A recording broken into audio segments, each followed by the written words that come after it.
mother yes, Lovey, you can help in just a minute. My mother was not able to breastfeed. She tried with my brother. He was born in 1978. Oh, sweetheart, I'm going to give you a whisk to mix. Thanks, love. And I don't think she had the support that's available now. That it's really, I was saying actually to, I think it was my husband last night, or it was my dad. I was explaining that there's really, if a woman wants to breastfeed today, there's really no reason why she shouldn't be able to because of Can we make Play-Doh? No, we're not going to make Play-Doh. Mix that up for me. Because of the amount of support that's out there.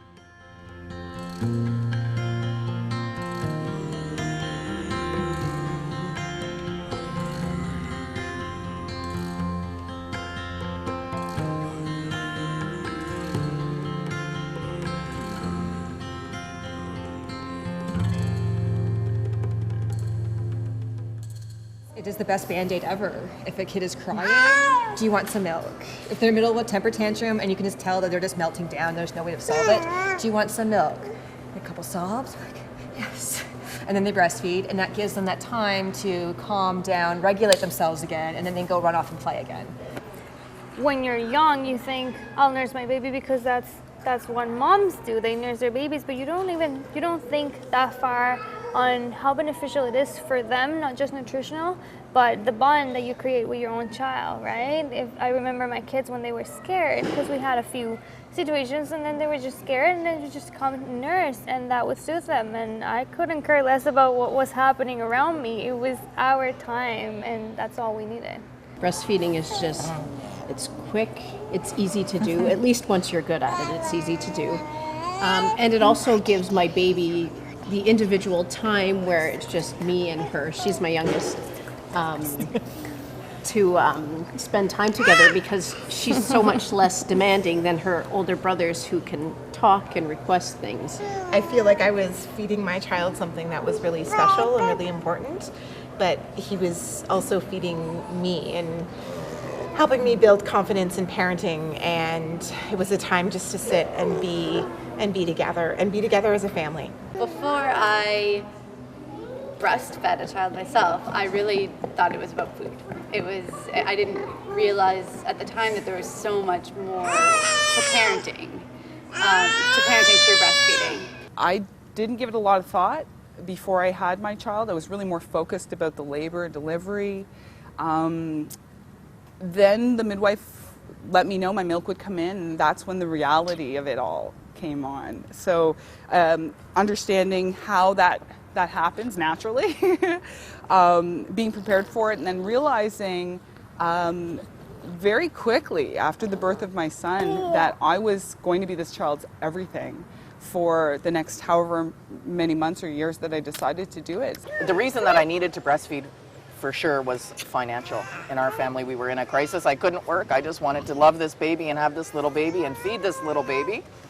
And it just had to work. And of course it did work, and it does work. Because I was myself only nursed, breastfed for 6 weeks because my mom went right back to work. And my entire family was the same. And I, as a young woman, didn't realize that you fed your baby with your breasts. I thought you fed your baby with a bottle with artificial formula.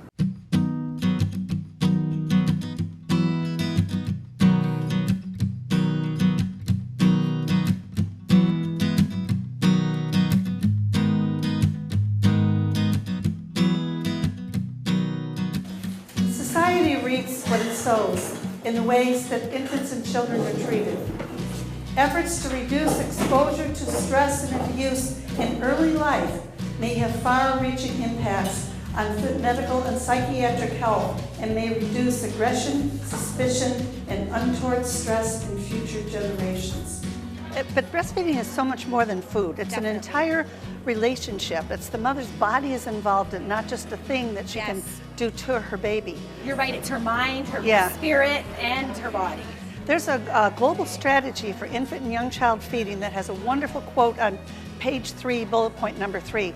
It says, the mother and baby form an inseparable biologic unit The health and nutrition of one cannot be separated from the health and nutrition of the other. Yeah. So the mother-baby dyad is the unit, and it's kind of unique in all healthcare. Who breastfed at least one baby in here? Keep your hands up. Who had at least one baby go at least 6 months? At least a year.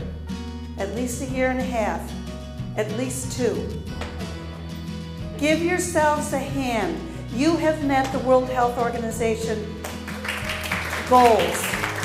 And there are very few audiences that I address that have that many hands up that long. I think part of it as well, and I've found with a lot of moms, is they'll say straight out, I've never seen a baby breastfeed before. My mom didn't breastfeed me.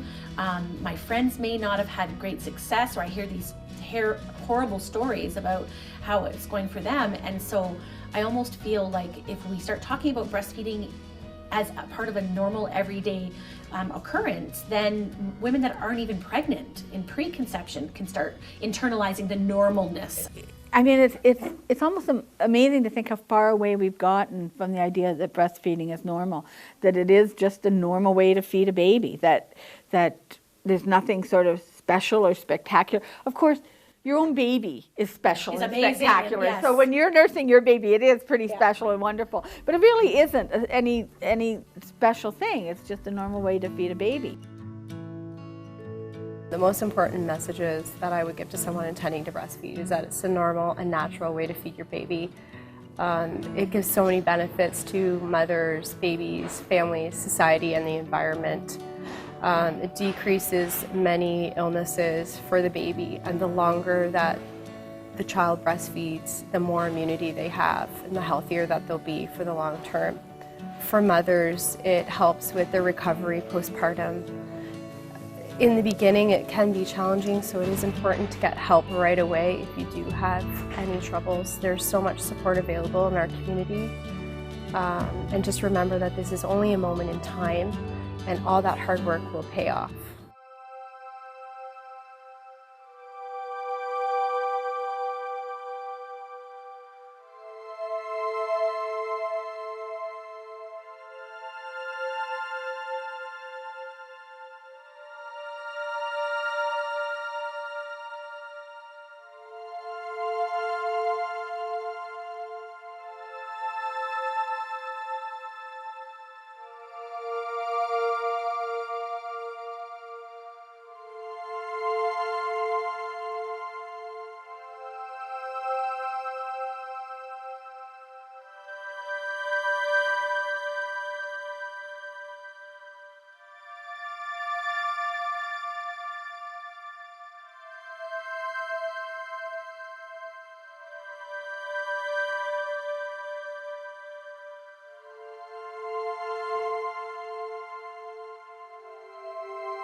Formula feeding, I'll get more sleep. No, that's not true.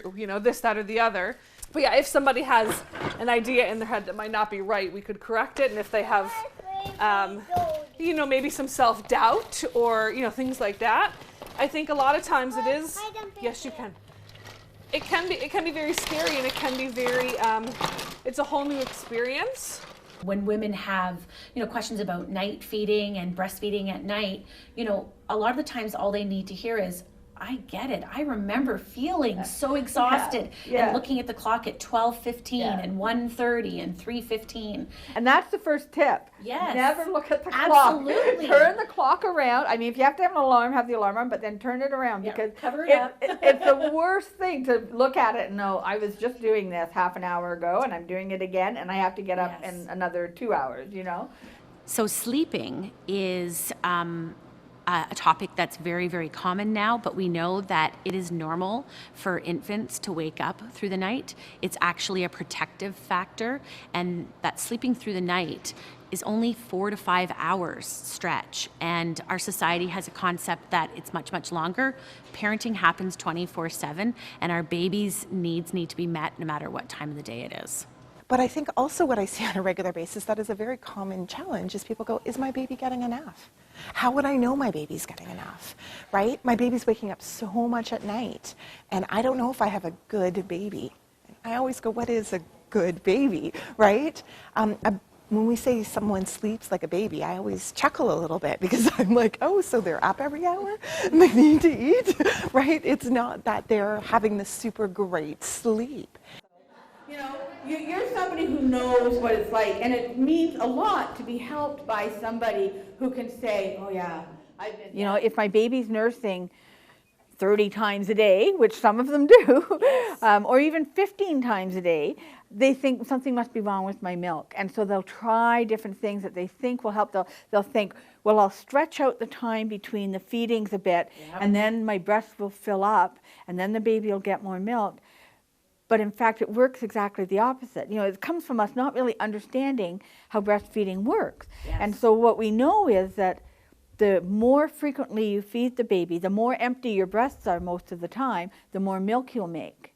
When you let your breasts fill up, when you go a longer time, the methods your breasts get are make less milk, make less milk. And so maybe she didn't really have a low milk supply in the beginning, but she creates one by what she's doing to solve it. It was very important for me getting started because, like many new moms, I reeled from the pain that I wasn't expecting when I first established those first latches. They weren't really correct, and that's why I did experience some pain.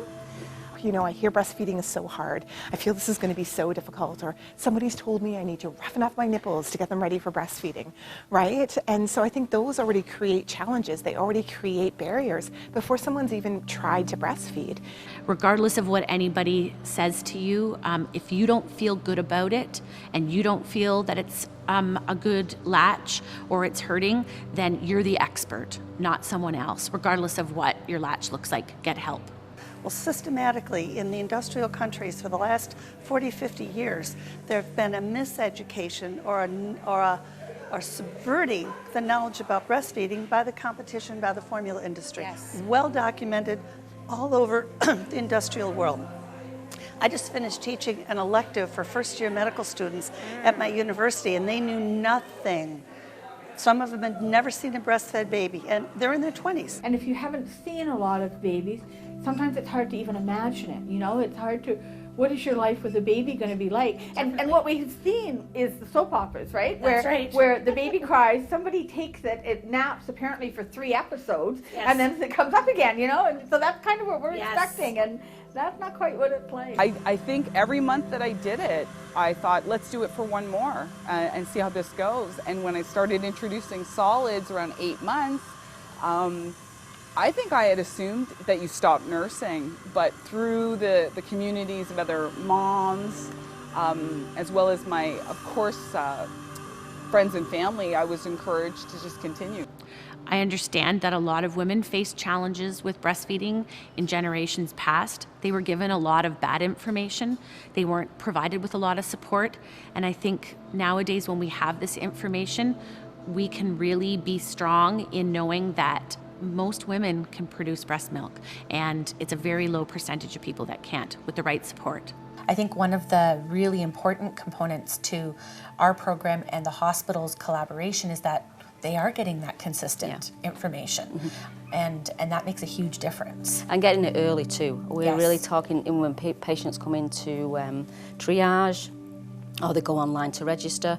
We really encourage them to check out early breastfeeding supports, especially the Me Breastfeed workshop. Yes. We really encourage that because we know to get the information before you have the baby, and I find a lot of people don't find out what breastfeeding is all about. Yeah, it's true. They think it's just a process that occurs naturally, which it can. Yep. But sometimes people need a little extra help, and we want to make sure that people know what to do before, rather than being in more of a crisis situation when they have the baby there in front of them. So when the milk comes in, we know that this is hormonally driven. We know that whether you decide to breastfeed or not, your milk's going to come in. And we still haven't figured out a better way to describe that except the milk coming in, because it's always been in. It's just that it comes in more volume, right? So that usually happens 30, 40 hours after delivery. Different for every situation. How can you make the milk come in as quickly as possible, do you think? Frequent feeds, skin to skin, early, often, effective feeding gives you enough milk to be exclusive. You can't put exclusive on the top if you don't do early and often and effective. When you ask a pregnant woman what, are you getting as gifts at your baby showers, almost every one of them wants to breastfeed, says they're going to breastfeed, but they all have pumps. It's fear, I think. The fear of not making enough, the fear that your baby won't latch. We all hear the horror stories of babies. Lots of babies don't latch right away. Lots of women don't make tons of milk right away. But we almost default to our mechanisms, our equipment to keep us out of trouble, when in fact, how easy is it to fall in love with a pump? It's not always easy to respond in a physiological way to a piece of machinery. A lot of women find pumps a saving grace, but many women are completely turned off by a pump and they just don't respond to it. So does that mean you're not making milk? Not at all. It just means your body's too clever to release the milk for a machine. That's right. But if you do teach hand expression, you normalize everything. Knowing your breasts, knowing what the changes are, knowing they're going to make milk because you've been massaging them, there's milk in there. By the time you have your baby, you're ready to roll, and you're familiar with handling your breast, so you're not feeling uncomfortable about putting the baby on. This is where hand expression builds confidence. Yes, if you can get a few drops of breast milk out by hand, you feel confident. If you put a breast pump on in that first 24, 48 hours, nothing's going to come out. So now you've validated all your fears of not making enough. It's almost as fast as the pump, and it's very consistent. Anytime I hand express, milk comes out and I can collect it for later use. And that kind of wiped out that doubt, about her getting enough milk or not when she latches on. Human milk is a live fluid, so it contains antibodies, for example, to anything the mother's exposed to. So if you go out with your baby and there's some, staph germ around, whatever kind of germ is there, and you pick it up, you right away start producing, you're an adult, you have a mature immune system, you start producing antibodies to that. It goes into your milk and your baby gets it right away. Before that germ has a chance to get going really in your baby's body, and he's protected against that. And so your milk is changing all the time because you're always out being exposed to new germs besides the ones that the baby gets at birth from your milk, from the colostrum, which is really high in antibodies. So it's kind of an amazing process. I heard one speaker say that breastfeeding is actually an immune support system cleverly disguised as a method of feeding, because we think of it as feeding and we forget all the really huge things it's doing in immunity and protecting the baby against disease. It's a generation of being perfect all the time.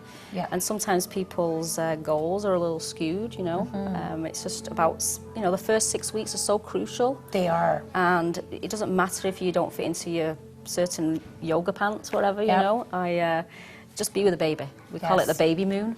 Just for your partner and yourself and the baby, just to really... But it's hard for mums to get a lot of information off everybody. Yep.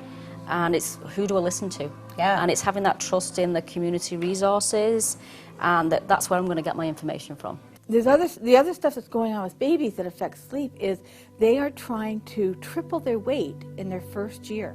So you can imagine how much would you have to eat if you wanted to triple your weight in a year, and how often would you have to eat? So you're going to have to get up in the night in order to eat, and a baby has a tiny stomach.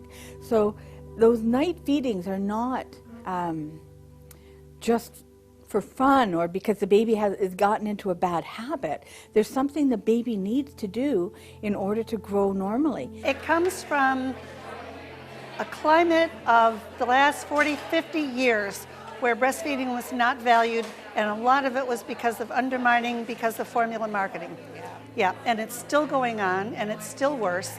And I'm reminded of the Star Wars character Yoda, who says, there is no try, young Skywalker, it's do or not do. Right. Yeah, the milk's gonna come in, what are you gonna do with it? You can throw it away or give it to your baby. But I think sometimes people think they've done something wrong. They're not feeding their baby well because they don't always have great information of what is really normal newborn behavior and what to expect from themselves, and bringing some of the expectations of having a perfect house and a meal ready and some of those things down a little bit especially in those first weeks and months, to really get to know that baby and create a really great support.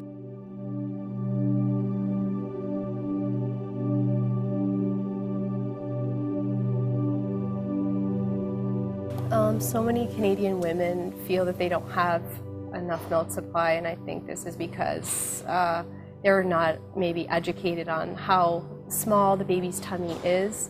It's only the size of a cherry and develops to the size of an apricot as the days goes on. Babies really only need drops of colostrum the first early days, and then that slowly builds up with time. I think if women know and understand how their bodies work and how little their tummies are, then they can stick it through and continue to breastfeed their babies if they have that education. The risks of formula feeding involve many diseases to children, including lung and ear infection. Contaminated formula can cause many infections. It can cause chronic disease, including diabetes, asthma, heart disease, obesity, childhood cancers, bowel diseases such as IBS, Crohn's, and celiac, and also increases their chances of having allergies to many foods. Myths are a funny thing, and they're almost always never based on evidence or research or truth. Your body is perfect the way it is, and it'll be able to nourish your baby. Be confident.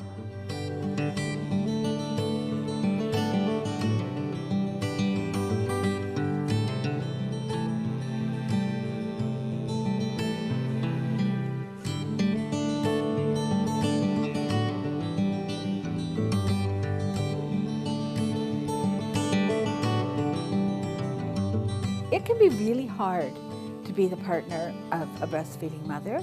First of all, because you probably don't know a whole lot about breastfeeding, so you want to help, but you kind of don't even know where to start. You don't know what to do. And sometimes it seems like, you know, the most helpful thing you could do would be say, well, look, you rest and I'll give the baby some formula. You know, I mean, it seems like the only thing you can think of to help with, right? And also, you often feel kind of left out because now the mother and the baby are spending all this time together. You were kind of excited to have the baby here, you know, but it seems like you almost don't have any role to play in this. I felt within the first probably 2 weeks of having my first child that there was resentment, because every time the baby cried, he would say, I'm not the one with the milk, it's all you. As the other birth parent, I also had tried to get pregnant myself and it didn't work, so then she was sort of on the hook, and so I felt very personally responsible about how everything would go, that it would be a positive experience for her and a positive experience for the baby. And in the first 3 months, when they're not quite old enough to, you know, look at you and smile, and there's not a whole lot you can do when you pick them up and they're crying, and really they're just looking for mom. Yeah. And it can be frustrating at times because you don't have any way of, you know, calming them down when they're upset or getting them to stop crying. And you can try rocking them, but that only works for a couple minutes. Oh, no. For us, it has been mostly the benefit of mobility and continuing, you know, we even went to a dance class together and brought her along, and we can, if she needs something, we can meet her needs right then and there. You know, one of the things I would say is it really helps if you can meet other parents of breastfeeding babies, because they are going to tell you, yeah, this is how it feels and this is how it works out. There is a time when dad or the other mom becomes the important one, but in these initial weeks, the one with the boobs is the only one that counts for the baby, you know?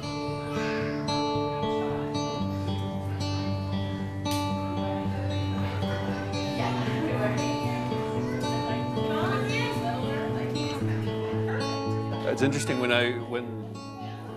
we were expecting, I thought I would get 2 feeder bottles with breast milk, and then that would be like a way of bonding with her. And then turned out that maybe wasn't the best plan, or issues raced around that. So I found other ways of connecting with Amelia, mostly doing baths and then feeding actual solids. Was another way of connecting with her. So that was sort of my role with her. I was thinking about the convenience factor of breastfeeding, because I remember we were traveling from Ottawa one time, and we stopped at one of those rest stops, and there's just this image kind of stuck in my head where I remember this couple, and they had this, you know, system where they had the bottles and they had to warm them up, and my wife, she started breastfeeding, and it was like right away, it was instant, and they had to like warm the bottles, and you know, by the time they went through the whole process of warming the bottles and getting them ready, I mean, my wife was done breastfeeding, and it was great. I remember we were driving from Waterloo up to North Bay. We were on the back roads through Orangeville, and all of a sudden, like, our first daughter did not like the car, and the timing was a little off, and one thing led to another. We were in the middle of nowhere, like grass fields, and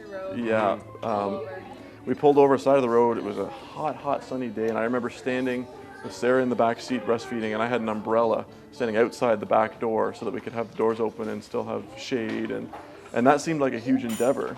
Yeah. But when you think about the alternative, which would have been trying to get somewhere where you could get some hot water or have something in your pack and get a bottle out, and then you had to go home and clean it, and you're right, it's very convenient, especially for the husband.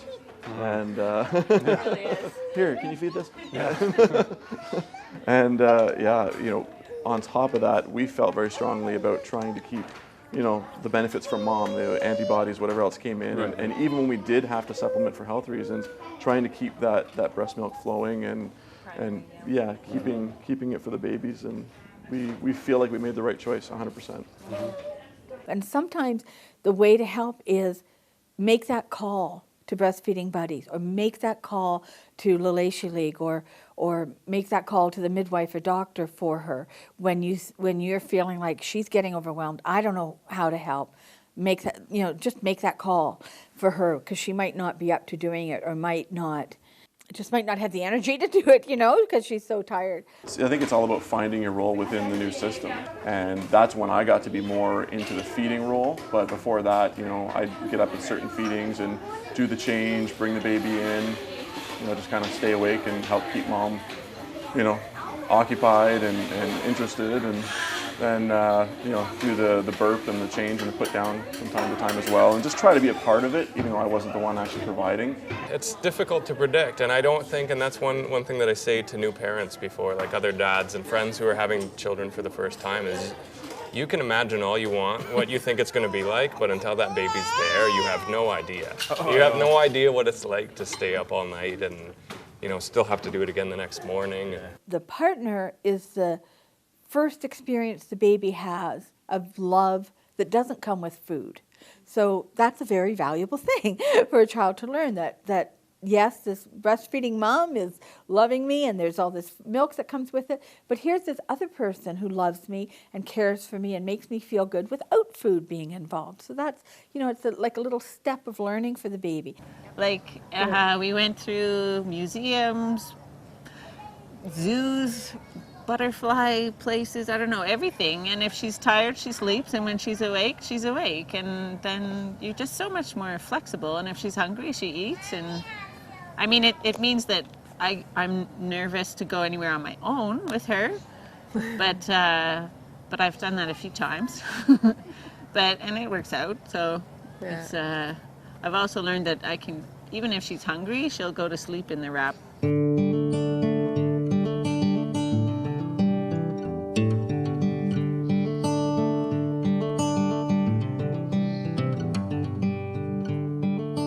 Breastfeeding is a learned skill, so learn as much as you can before your baby comes. Build your support network, educate yourself about your community supports. Once your baby is here, do as much skin to skin as you can and really get to know your baby. Don't rush the breastfeeding process. If you do have breastfeeding challenges, do get help right away. Don't wait.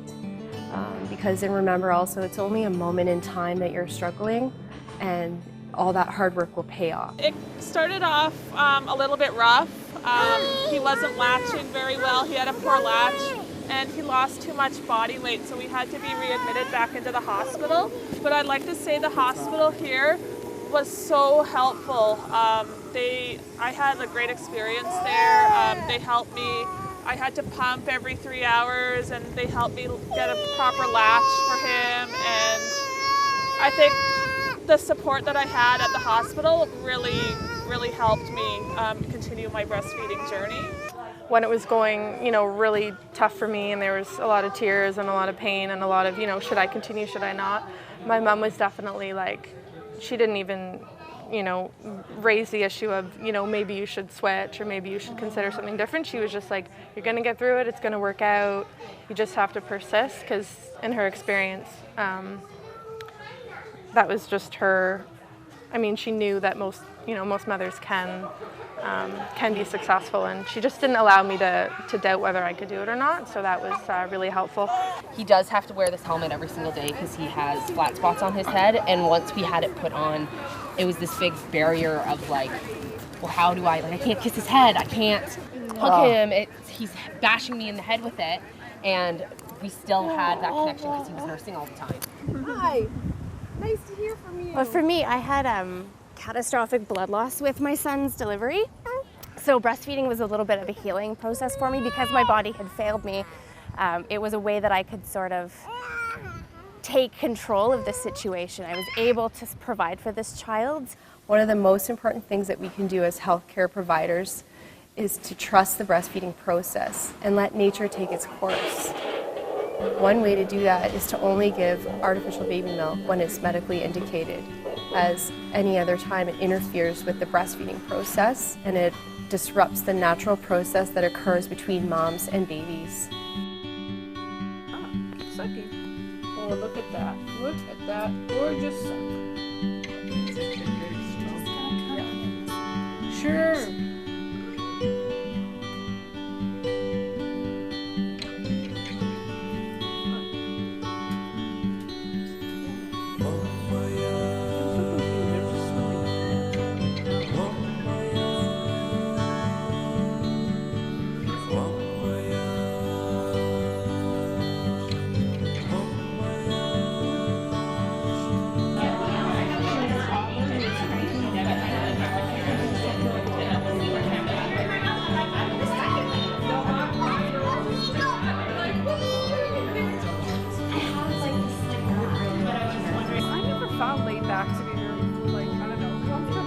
Something like when I gave birth to Aurora, I put her right on my stomach and I was like, okay, go, but she couldn't. So why do you think it's important for moms to come here?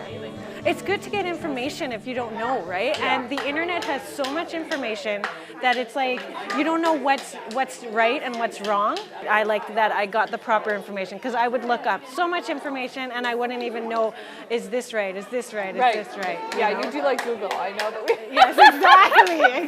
Well, I found that peer support really was really different from sort of talking to a doctor or a midwife or a nurse or a lactation consultant or IBCLC, any professional. It really made a difference to just have somebody who breastfed their own kid or is still breastfeeding their own kid who knows what it's really, really like rather than just going to a course or something like that. But yeah, I can even have a match in Spanish too. If there's someone who that's needs. great too. Yeah, exactly.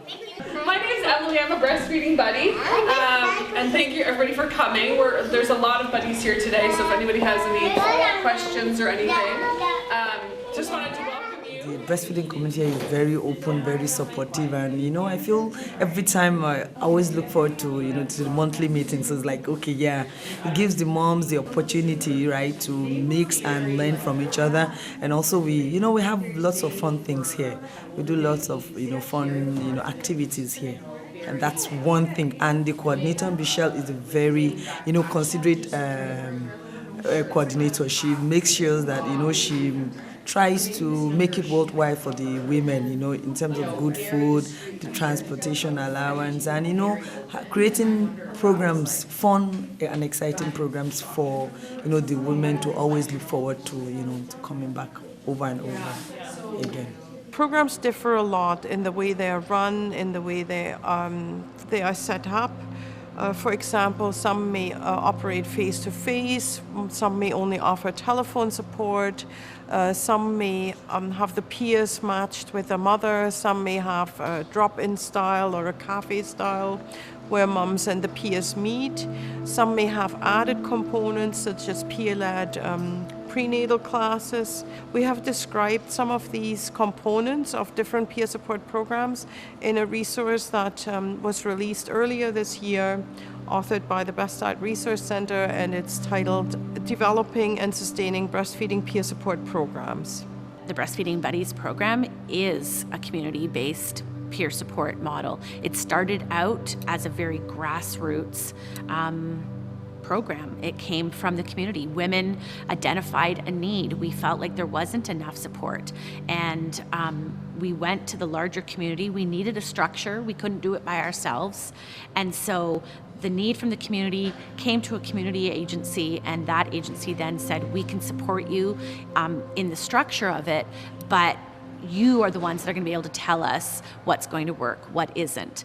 And so the peer support model places the ownership of the program back into the hands of the mothers that use the service. I think probably having the three-legged stool approach, where we have support from the community, we have support from community partners and health community, and we have our partners. That first community part being that peer aspect of it makes a huge, huge difference.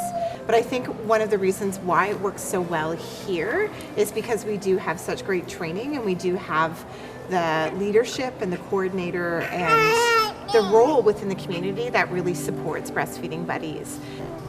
A lot of people want the support from peers as opposed to going to the doctor. They can relate to their peers, where their doctor might be someone who's never breastfed or not know, or nurse or whatever their healthcare provider is. The other thing is, I think financially it's more efficient to have a peer volunteer. I do realize the programs require money to run them, but then someone to spend 15 minutes with their doctor, that costs a lot of money. That costs the system a lot of money. And I think a lot of breastfeeding problems aren't necessarily medical problems. They're, you just need a little bit of support to get to where you want to be, but it's not necessarily a medical issue. Yeah, I know this program, the training has really helped me. My sister had a whole bunch of issues. She had a C-section, and milk took a while to come in, and tongue ties, and I was able to drive her to a lactation consultant. I'm like, you need to book this, I'll take you to it. And I remember the lactation consultants were like, you're in good hands, to my sister, and I just, I knew the questions to ask, and together we made a plan. I just helped support her through it, and she ended up having a really successful breastfeeding career, I don't know what you call it, but that was not heading that way at all at the beginning. So I really appreciate the training that I had to help her through that, as well as other people in the community. Some of the matches, there's no problems, right? And I think sometimes people think, oh, I only have a breastfeeding buddy if I have a problem. But it's just someone to contact and to say, hey, I didn't know if being a mom would be quite like this. is this all normal? And feel comfortable breastfeeding in public, but is that okay? And what will people say, or what will people do? And again, just as a buddy, to be someone who's gone through it, and can give information if it's needed, but just be a listening ear. I was at a cafe, and the mom was still nursing, and the baby was about 11 months old, and she's going back to work soon.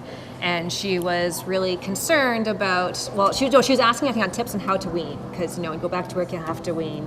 And we were just able to give me and another breastfeeding buddy, we were both talking to her, and just give her a lot of information about, you don't have to wean. You can nurse after work, you can nurse on weekends. There's a whole range of options. I have a good friend, and she's in Mexico, and I help her nurse her daughter for longer than she would ever expect it, and now she helps friends as well, but then she most of the time sends them to me, right? I know a good friend that knows a lot of information about breastfeeding, contact her. So I get phone calls from there just to ask for help. I traveled home recently, and my background being medicine, I volunteered at a clinic, and I found out, one of my patients gave birth overnight. So when I got back, when I got to the hospital the following day, she told me she had a CS because of complications, and the baby was very weak when he was brought out. So I went back and asked the nurses, if the baby had breastfed. They said no, the baby was sleeping. I was like, no, the baby had to start breastfeeding. So I went to the mom, woke the mom up, and the mom was feeling and with my experience here, I was so happy, I was able to establish breastfeeding. And then if you look at the cellular component of human milk, we know that everything under the sun is in there. When you look at it under a microscope, it's a living fluid. You can watch the cells behaving under the microscope like Pac-Man. It's been an amazing journey to go 12 years with this program, from the very first buddies that you trained until now, and to see that you've actually maintained a lot of these women, and they're having second and third and fourth babies, and they're still supporting other women as peer supporters, and I think that the important thing to remember is that our culture's at a point right now where we're starting to realize that this is not something you do in isolation, and that you don't need professional support for everything. And the talk out there, the biggest buzzwords of the day are things like maternal mental health. Something that your program does, it is having a mother who's been there be with a mother who is now there, and the helper is saying, I listened to myself, I learned as I went, I wasn't that good at it at the start, and I learned with my baby. And that's a much more powerful message than 10 minutes on the first side, 5 minutes on the second side, anything like that. Absolutely. One of the ways that I measure success for our program is when a mom comes to us and asks for help and would like to be matched with a peer volunteer. When she gains that support and that encouragement and that confidence, then she comes back to me and says, I would like to help another woman. Yes. And so then we see that beautiful circle of motherhood and the helping ripples each other. spread. Absolutely. And that's how we're going to reclaim this. It has been usurped. Absolutely. And we have a right to be angry, cheated. Yeah. Almost a sense of betrayal by people who took that away from us and told us they knew a better way to do it. Just because you didn't breastfeed for that long, maybe you didn't get the support that you needed at the time, or the correct information that you needed at the time. And that's you're even crucial. more motivated then, yeah. right? And I never want anybody to say, well, you never told me that. That's right. That you never explained that this was a risk that could happen if I formula fed. And they learn from other women who aren't doing it all that well. That's right. There isn't a right way to do this, and you're doing it this way, and you're doing it that way, and gosh, they both work, but only you're built differently, and when your baby's older, and it's mushy. And we're not allowing the mush anymore. There is a way to do it, and it works for everyone. No.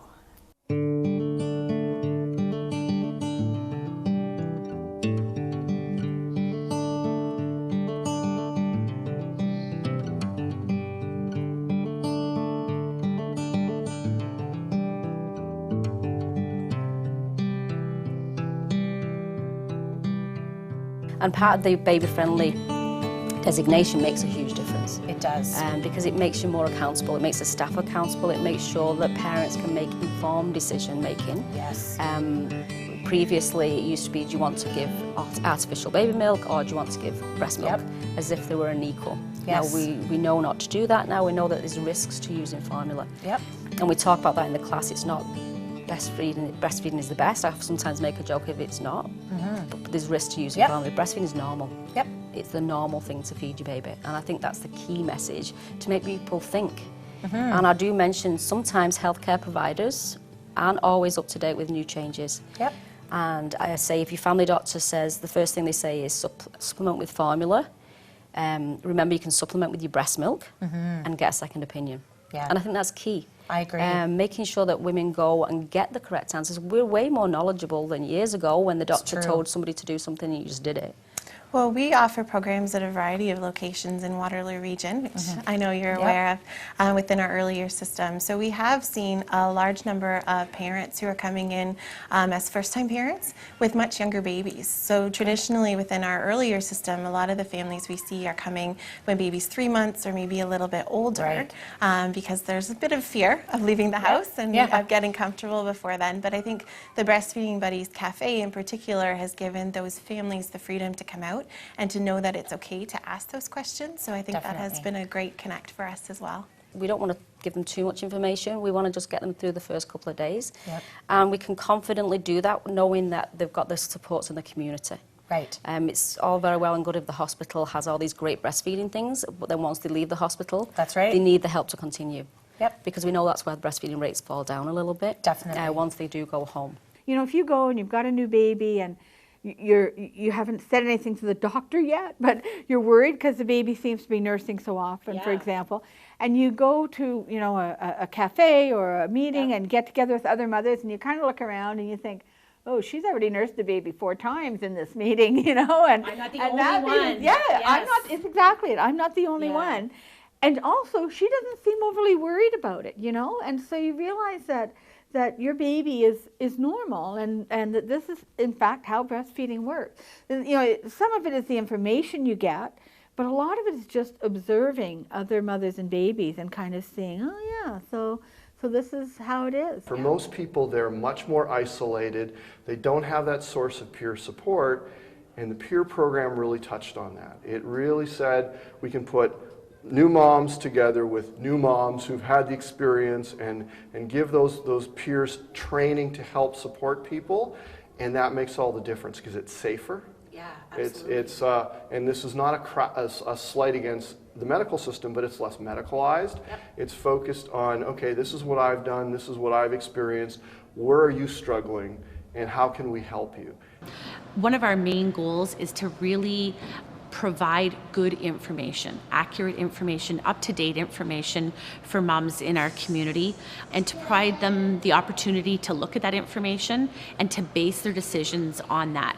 And so that's offered in our prenatal breastfeeding class called Me Breastfeed. And then the other component to our program that's really, really important is for moms to be able to incorporate breastfeeding into their lives. We meet them where they're at and to give them the information and the confidence to make those decisions around feeding their baby.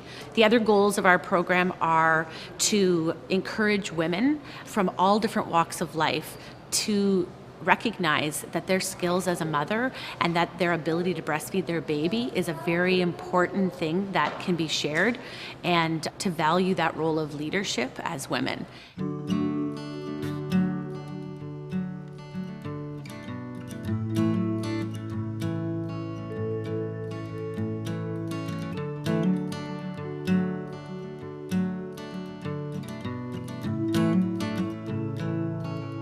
You can't stop somebody from eating.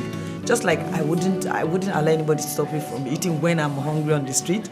Likewise, you know, the baby, that's the baby's food, and we cannot stop, you know, the baby from eating when he or she demands it. But, you know, like everybody's, I don't know, we're just a funny kind of community. People can go out in bikinis, and yet an innocent baby cannot eat when it wants to eat. In other places in the world, you don't bat an eye. No. Breasts are as sexy as your elbow. That's It's right. And yet we live here. And embarrassment in the research is shown to be a barrier for women of all socioeconomic groups, from the poorest to the most wealthy, up until close to a year. Let them see it, let it be out there, and let people get used to it if they're comfortable with it. That was sort of what you're doing for the child is extremely natural. Even the question of, do you use a cover or not? Because, you know, in our experience, or in your experience, it's easier without a cover, it's more comfortable, you can respond to the baby better. Well, so in all fairness, I mean, the first few times that she was breastfeeding in public, it was a bit, I mean, I was always supportive, but it was a little bit, it was like, oh, look, there's my wife's boob out in public saying hello. I used to see it in very, you know, and I was used to seeing it in a very different context, and that's like, oh, there it is. Yeah. Public breastfeeding. I breastfed anywhere I wanted, everywhere I wanted. Nobody said anything to me ever.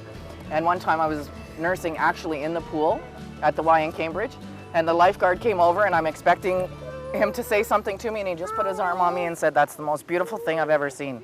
And he was about 20 maybe.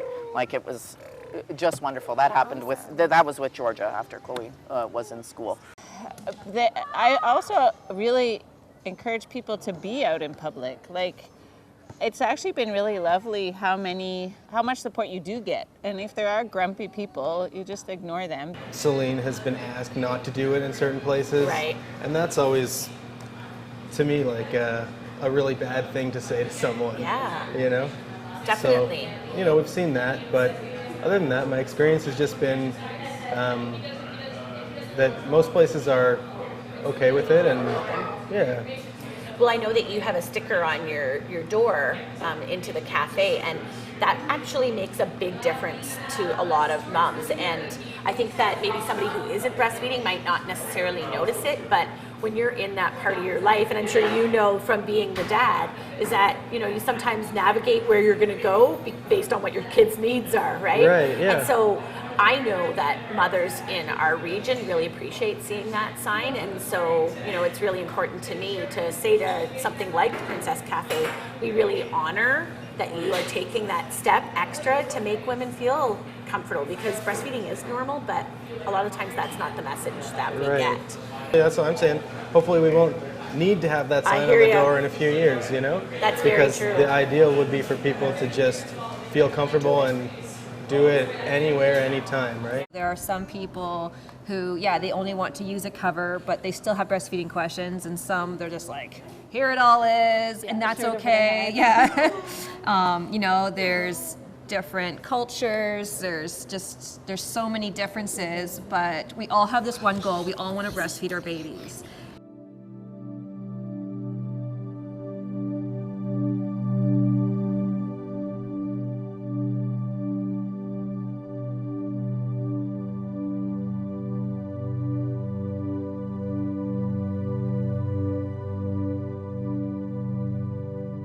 Making a decision to feed your baby is probably one of the most important decisions you can make in your life.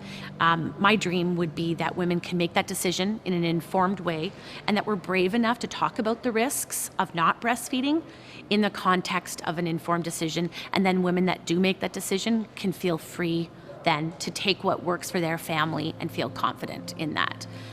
A lot of moms prepare for birth. They read everything and they take classes, but it's a moment in time, right? And for others, longer than some. Yeah. But I would say it's a learned process. Even though breastfeeding is natural, you still have to learn what to do, and you don't learn how to breastfeed by reading about it. No. You learn by doing it. Yes. Right. So I always kind of use the analogy. It's like learning to ride a bike. Definitely. You don't read a book on how to ride a bike. No. You get on and you fall off a few times, and you get back on again, and so it's keeping that momentum going. To not give up, to keep going. It's normal to kind of stumble a little bit. Definitely. And as long as the baby's being fed with breast milk, it doesn't matter how that is. You know, that's the most important message that we try and give to mums in the hospital before they go home. It's the mother-to-mother support, it's the support from friends and families, it's knowledgeable healthcare providers, it's laws and policies that protect her for nursing her baby in public. Definitely. It's governmental policies like maternity leave. You've got great maternity leave in Canada where mothers don't have to choose between making money and actually caring for their baby in a good way. Right. And so it's at many different levels. You're going to just know the secrets of how to make things work with your baby that nobody else will know. And it's one of the things I love about mothering is that I feel I really know my kids. I just understand them in a deeper way than I understand anyone else, my friend, you know, my partner, anybody, because I've been with them since the very beginning, you know. I've seen it all unfold. Sometimes we hear so much, we believe that we should not challenge. If it's medical advice, not challenge it in any way. And I'm not suggesting that you should challenge what everyone says, but if your intuition really feels this isn't right, finding a voice to get more information so you can make the informed choice for you, the best decision for you, is going to be really, really key. If I had a wish, I would say that there would be a law in Canada that said that you can't sell a doll, a pacifier or a bottle, because that would open it right up and the child could say to the parents, how do I feed this baby? Absolutely. And then they could tell them whatever they choose. That's right. Because the message of the imprinting is very powerful when every toy you buy comes with a pacifier or a bottle. There's so many different languages that are spoken from the breastfeeding buddies. We have moms that are teen moms. We have moms that have breastfed triplets. You know, we have moms of all different shapes and sizes and different experiences. And they're all welcome, right? And we all have this common thread that binds us. The pairs are very wonderful women, and they're ready, you know, to make people feel welcomed at every time. So I think one of the things that a mother needs to hear and needs to experience is that she's the expert about her baby. It is not a doctor, it's not the mother-in-law, it's not the stranger on the street that feels compelled to say something about the way she's parenting. And I feel that if we really empower women to feel like they know their babies, they have the instinct to be able to parent, and that might be through breastfeeding, that their confidence changes dramatically. And if we recognize that it takes a large team of people to support a mother, but she's the person that knows best, then I think a lot of the guilt and a lot of the judgment will fall away when that confidence in knowing her body can do it is the theme that's carried out through her pregnancy, through her labor, and through her breastfeeding and parenting.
Do you remember when you used to have Mummy's milk?